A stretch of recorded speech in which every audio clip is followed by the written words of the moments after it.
Som politikom, ktorý uprednostňuje диалог pred silnými словами. Я являюсь политиком, который дает предпочтение диалогу, а не сильным словам. A mne záleží na normálnych priateľských a štandardných vzťahoch medzi Ruskou federáciou a Slovenskou republikou.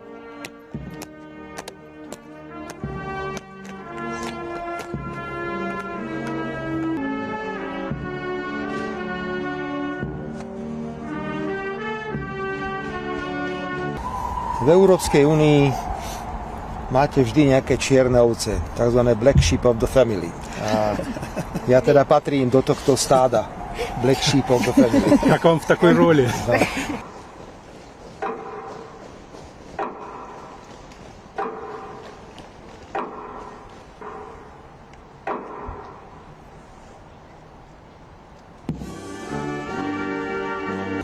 Preto verte mi, že nemal som absolútne žiadny problém sa rozhodnúť a prísť sem do Moskvy na tieto oslavy. У меня не было никакой проблемы принять решение и приехать сюда на эти празднества. A naopak teším sa, že budem mať zajtra aj určitý priestor hovoriť s pánom prezidentom Putinom, lebo tiež mu chcem postaviť nejaké otázky. Som zvedavý, chcem aj odozdať nejaké odkazy, pretože viacerí európski politici sa zaujímali o túto cestu.